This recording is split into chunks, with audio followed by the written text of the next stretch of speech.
Vamos continuar aqui a correção dos exercícios do capítulo 3, processo de globalização. Está todo mundo conseguindo visualizar minha tela? Estão conseguindo? Lembrando que, enquanto eu estou aqui disponibilizando minha tela e gravando, eu tenho dificuldade de acessar o chat, tá? Senão eu tenho que sair aqui dessa tela, tá bom? Então vamos lá, questão número 3. Fizemos a 1 e a 2 semana passada. Vamos lá. Autoridades governamentais e de organismos financeiros internacionais, agentes financeiros, representantes do agronegócio, acadêmicos, jornalistas e militantes de movimentos sociais e de organizações não governamentais têm atribuído o aumento do preço dos alimentos a diversas causas. Olha só. Vocês repararam que o trecho, né, tirado do jornal Le Monde Diplomatique, um jornal muito bacana, que tem o seu sítio eletrônico, né, aqui no Brasil, o Le Monde Diplomatique brasileiro, é muito legal, cara, muito legal mesmo. Tem seu sítio eletrônico no UOL, tá? Tem um periódico que sai quinzenal, né? Um periódico quinzenal, não é muito barato, mas vocês conseguem ler, né, as reportagens no site. Só às vezes não tem lá a imagem, os infográficos, né, algumas coisas assim, mas é muito legal. Então, repare que a questão está citando, olha só, vários agentes, vários protagonistas, tá? E reparem que esses agentes, esses personagens aqui, eles apresentam propostas, visões completamente diferentes da mesma situação, do mesmo tema. Que, no caso, o tema aqui em destaque é justamente a questão do aumento do preço dos alimentos. Então, por exemplo, quando você vê o debate pelo olhar do agronegócio, o que eles vão atribuir o preço dos alimentos? Quando você pega, por exemplo, instituições financeiras que financiam o agronegócio, como que eles vão explicar a fome? Agora, quando você pega os movimentos sociais, quando você pega jornalistas, acadêmicos, né, militantes de mais variadas organizações de trabalhadores, como que eles vão olhar a questão do aumento do preço dos alimentos? Tá bom? Então, repare que nós já temos aí essa interpretação, né? As diversas causas estão relacionadas diretamente aos objetivos, às visões diferentes de cada agente aí apresentado, destacado no texto do jornal, tá bom? Uma questão da Faculdade de Medicina de Petrópolis, quem vai fazer medicina particular aí no Rio, né? É um dos vestibulares mais procurados pelos alunos que querem ficar no Rio e procuram uma universidade de medicina particular. Sobre o aumento do preço dos alimentos no mundo entre 2007 e 2008, nós tivemos, então, o aumento, né, em patamares acima daquilo que se vinha sendo praticado, do que vinha acontecendo, tá? Uma das causas levantadas pelo autor do texto acima relaciona-se a acordos de livre comércio e políticas que desmantelaram a capacidade de alguns países produzirem seu próprio alimento. Olha aí, galera. Olha como a gente está falando aí sobre a lógica econômica, sobre a nova ordem mundial, sobre a política neoliberal. Enquanto promoviam a agricultura de exportação e o crescimento das transnacionais. Olha a lógica de atender o mercado primeiramente, olha a oligopolização do setor a partir das transnacionais, tá bom? Então, repare. Quando a gente fala da questão dos alimentos, assim, a grande relação que a gente faz inicialmente é o seguinte, cara, nós temos uma população que hoje é 7,7 bilhões. A ONU apresenta que a população mundial atual gira em torno de 7 bilhões e 700 milhões de pessoas. Será que temos condições de produzir alimentos para atender todo mundo? Então, gente, a fome não é algo natural. É algo estrutural. A produção hoje de alimentos daria para atender quase o dobro dessa população. Aí você para e pensa, peraí, Rômulo, mas por que quase 1 bilhão de pessoas, todos os dias, segundo a FAO, segundo o organismo da ONU que cuida sobre a questão da agricultura e alimentação, né?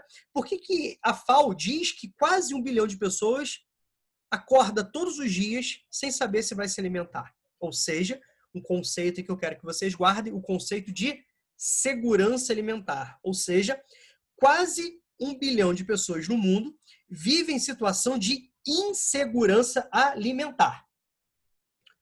Tudo bem? Certo? Quando a gente fala de segurança alimentar, não é somente quantidade, mas também a qualidade, o valor nutricional, as condições, né, que esses produtos são produzidos, são processados, são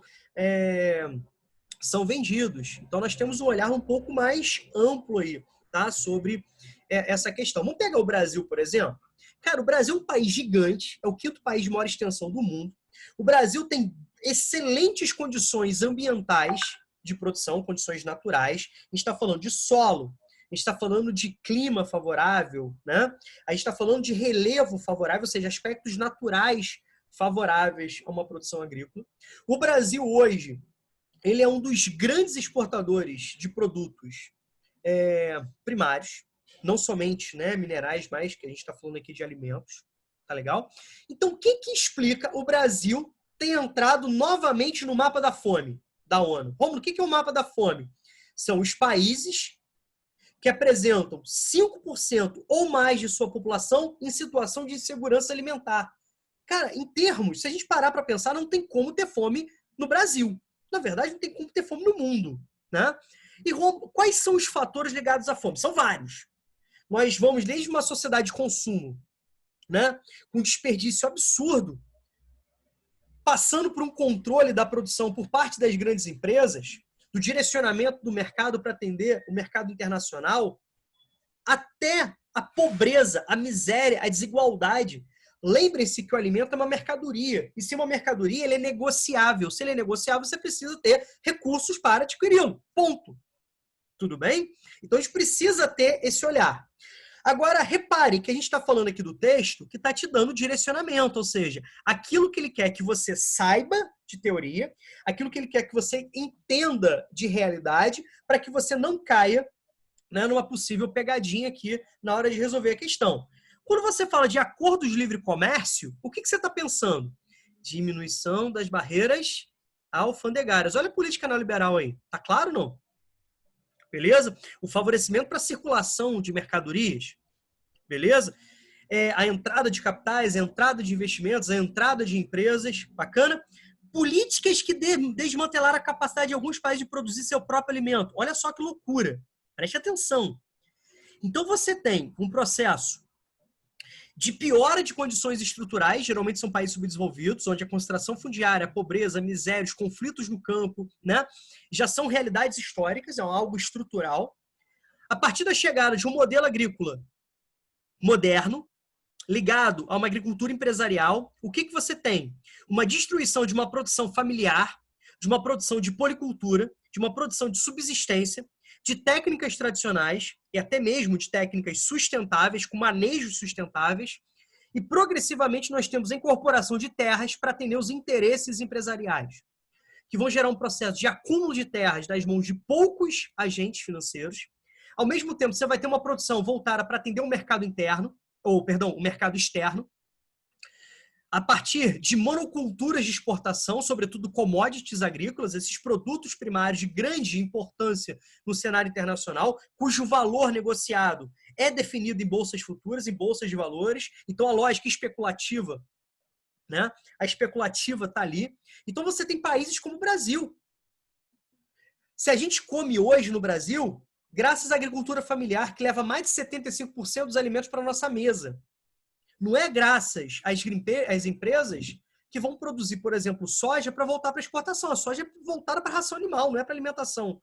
Tudo bem? Segundo, né, já falamos aqui da agricultura de exportação, da monocultura de exportação. Crescimento das transnacionais. Quanto maior é o processo de oligopolização, cada vez mais nós temos menor competição. Então, diminui a qualidade e aumenta o preço.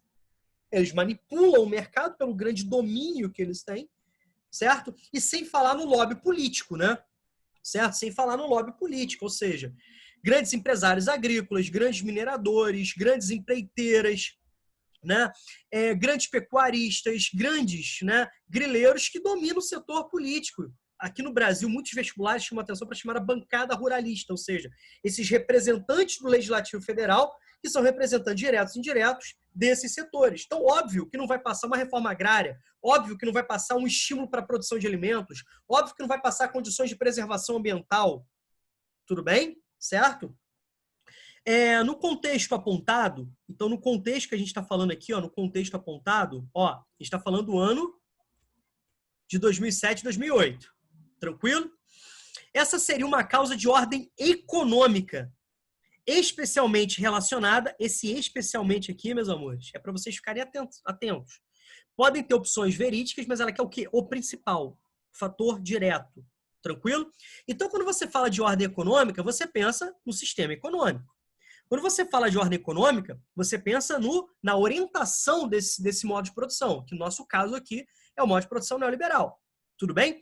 Pense que essa lógica não é desse momento, mas é algo conjuntural, né? É algo estrutural, não é algo somente desse momento. O aumento do preço dos alimentos, a especulação, a dificuldade de acesso, a fome e a miséria não se restringiu a esses 2 anos. Então não é algo conjuntural, é algo estrutural. Tudo bem? O que vocês marcaram de gabarito?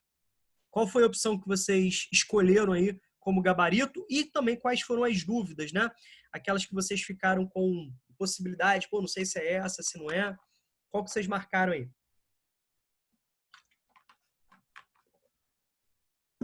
Bora, gente. Oi. Eu tinha marcado a C, mas agora com sua explicação, eu acho que é a D. D de dado? Ó, vamos aqui, ó. Vamos cortar aqui, vamos cortar aqui, vamos cortar aqui, vamos cortar aqui, vamos cortar aqui. Então, a causa para a fome é a oferta? Nós já sabemos que não. Que matematicamente nós temos maior produção do que, né, consumo. O problema é que há desperdício, há um processo de direcionamento não para a produção de alimentos, ou seja, uma infinidade de situações. A demanda, quer dizer que a gente tem uma demanda muito grande, muito mais que a capacidade de produzir. Isso é um olhar malthusiano, ou, na verdade, neo-malthusiano. Tudo bem? Não há nenhum tipo de explicação matemática para isso, científica. São elementos da conjuntura, ou seja, isso aconteceu naquele momento? Não. Não. Rômulo, mas a inflação é um dos condicionantes? Sim, a inflação está relacionada a fatores especulativos também. Está relacionada a fatores conjunturais. Rômulo, eu não consigo entender essa lógica de inflação. Então, um dos primeiros reflexos da inflação é um processo de descontrole no preço, né, das mercadorias. Então, você consegue perceber que você chega lá no mercado, cara, toda semana que você vai comprar alguma coisa, cada mês você vai comprar uma coisa, com aquele mesmo valor, você compra menos produtos. Certo? Está dizendo o seguinte, o seu salário, sua capacidade de compra, sua capacidade de consumo está sendo deteriorada. Tá certo? Está sendo deteriorada. E o preço está aumentando. Você compra cada vez menos. Tá legal? Isso se dá por vários motivos. Momento de crise econômica, de instabilidade, de pouca concorrência, né? De especulação. Tá bom? Olha o momento que a gente está vivendo de pandemia. Olha aí assim, muitas empresas se aproveitando esse momento para itens básicos, o preço está lá em cima, sem nenhum tipo de justificativa. Não tem a ver com a procura, com a demanda, de uma forma geral, mas tem a ver com fatores conjunturais especulativos, né? Olha aí, ó, os elementos socioespaciais, devido à intensificação do processo de urbanização, quer dizer que você avança a urbanização, em espaços urbanos você não produz alimentos, então cada vez mais nós temos um menor área destinada à produção agrícola. Não é isso, mesmo porque o processo de modernização do campo significa que você consegue produzir mais numa menor área. Ou seja, o aumento da produtividade é muito forte, né? Com o avanço tecnológico, você consegue produzir em territórios até então que não eram tão adequados em termos de solo, em termos de clima, né? Em termos de condições, né, naturais de produção. Tá bom? Temos técnicas modernas, sementes geneticamente modificadas, irrigação, correção do solo, né? Alta tecnologia aplicada. Então, a fome, eu preciso que vocês entendam que, em termos planetários, ela é estrutural. Como acontece no Brasil. A fome no Brasil não é algo conjuntural de um determinado momento. Tudo bem? E quando, Rômulo, por que a política neoliberal? Olha só. Lembrem das aulas do capítulo 2. Características neoliberalistas que eu citei para vocês. Redução da participação do Estado na economia, maior abertura econômica, desregulamentação, favorecimento dos capitais financeiros, não é isso? Desmonte dos serviços públicos, diminuição dos investimentos públicos na esfera social, né? Legislação ambiental e trabalhista mais flexível, Bacana, certo? Privatizações em setores estratégicos. Vê se você não consegue identificar aqui no texto características neoliberais. Vou até mudar de cor aqui, ó. Vê se você não consegue identificar no texto. Olha só. Ó, acordos de livre comércio. Vou trocar aqui a marcação, ó. Ó, característica neoliberal. Políticas que desmantelam a capacidade de alguns países de produzir seu próprio alimento. Política neoliberal. Né? Você tem uma diminuição do Estado em termos de interferência econômica e você tem, ó, uma maior participação das empresas nacionais. Você tem uma abertura econômica, significa que você tem maior circulação. Estou reparando que as características apresentadas no texto falam justamente sobre aspectos ligados ao ideário neoliberal. Repararam isso? Então, nós temos aqui o nosso gabarito, tá? Gabarito aqui, então, gabarito D. Alguma dúvida?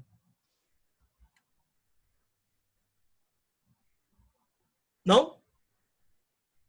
Certeza? Então, beleza.